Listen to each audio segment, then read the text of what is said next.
In the heart of Ibadan, Nigeria, lived an elderly woman named Mama Ephe. She had three children, Tola, Shade, and Kunle. Once they were her pride. She had struggled through life, famine, petty trading, and washing clothes just to put food on their table. Their father died when Kunle was only 2. She never remarried. Her whole life became her children. Mama Ephe was known in the neighborhood as Iya Alanu, the compassionate mother. She paid school fees for neighbors' children when she had little, gave food even when her pot was almost empty, and held people together like thread in a broken cloth. But as the years passed and her children became made in the city, everything changed. Tola, the eldest, moved to Lagos, became a top banker, married a fashion influencer, and lived in a duplex in Lekki. Shade, her second, migrated to Canada on a nursing visa and rarely called home. Kunle, the last born, became a rising actor in Nollywood, always flashing on Instagram with celebrities and exotic cars. They all promised Mama Ephe that when they blow, she would never lack again. But they forgot. Mama Ephe, now 67 years old, began to grow weak. Her legs trembled often, and her blood pressure was always high. One raining evening, her landlady told her she had just 3 weeks to leave the room she had stayed in for 18 years. The building was being sold. She cried for days and then made a decision. She took her small Ghana must-go bag, tied her wrapper tight, and traveled to Lagos to meet her first son. Tola's mansion in Lekki was a paradise. When Mama Ephe arrived, the gate man didn't want to let her in until she shouted her son's name. When Tola finally came out, dressed in a designer suit, he was embarrassed. "Mommy, you can't just show up here unannounced." His wife, Lamide, sneered behind him. Who is this woman with all this village smell?" she said. That night, Mama Ephe sat outside on the plastic chair until Tola came and handed her 50,000 naira and said gently, "Mommy, go back. I will send you money. My wife is not comfortable with visitors right now. You will be fine." Refusing to give up, Mama Ephe borrowed money from a kind neighbor and found someone who helped her call Shade on WhatsApp.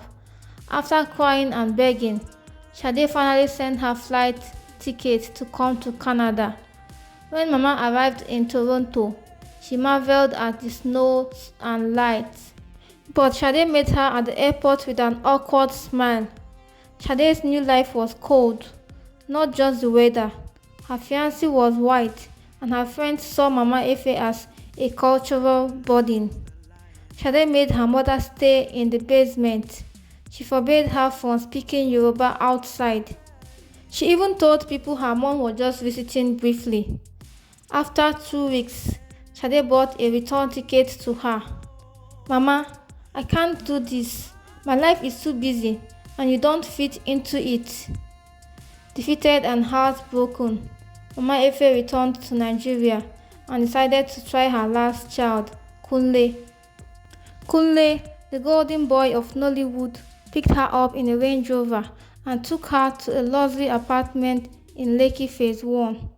Mama Ephe thought she had finally found rest, but after 2 weeks, she discovered he was only using her as a PR tool, posting pictures of her online to win fans' hearts, while keeping her locked indoors like a secret. He never allowed her to talk to visitors. He told producers she was dead. One day, she overheard him on the phone saying, abeg, she's just one old cargo. I'm only managing her to look good for my image." Her heart shattered. She left that night with no money and no home. Mama Ephe wandered the street of Oshodi, then Ibadan, sleeping in bus park, eating from roadside dustbins. No one knew who she was. The same woman who had held her community together was now invisible, until one day, a young orphan girl named Amaka, selling water in traffic, saw her lying weak on the roadside. She called her Mama and dragged her to her one-room zinc house. Amaka cared for Mama Ephe like a real daughter, bathing her, feeding her, selling extra water to buy medicine. Slowly, Mama Ephe began to smile again. Over the next 2 years, Mama Ephe and Amaka became inseparable. Mama taught her how to read, how to speak well, and even how to save her small money. Soon, Mama started a small akara business with the help from a kind pastor, and their room became a safe space for neighbors. Word spread. A group of community women started calling her Mama Iyawa, mother of all. She raised money to send 5 kids back to school and was featured on local TV program as a community hero. She became more famous than her children, without Instagram, without fake smile, without money.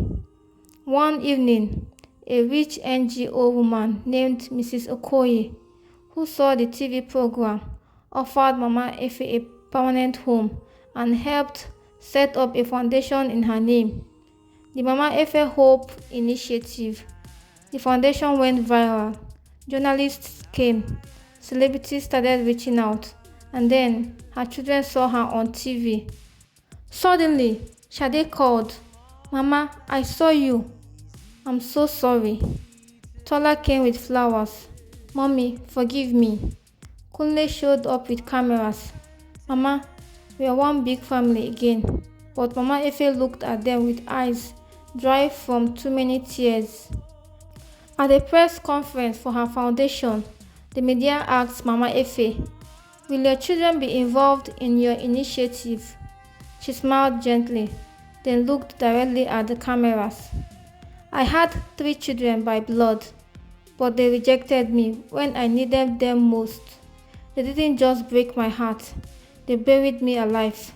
But God used a poor, forgotten girl, Amaka, to rise me again. So now, I have one daughter. Her name is Amaka." Gasps erupted in the room. Tola stood.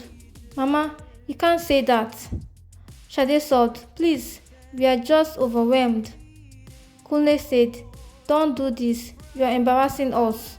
Mama stood tall and said clearly, "You rejected me when I was nobody. Now that I am somebody, I choose who I call family." Amaka, now in university through the foundation's scholarship, stood beside Mama Ephe at every event. Together, they traveled, built schools, fed widows, and housed the homeless. Meanwhile, Mama Efe's biological children tried to enter her life, but found only a locked gate. Mama Ephe died peacefully at 78. At her funeral, thousands attended. Amaka read her will. She had left everything: her house, savings, foundation, and even a memo to Amaka and the children of the street. To her biological children, she left only a note: "You were my greatest heartbreak, and yet, through that pain, God gave me the daughter I never gave birth to. Goodbye."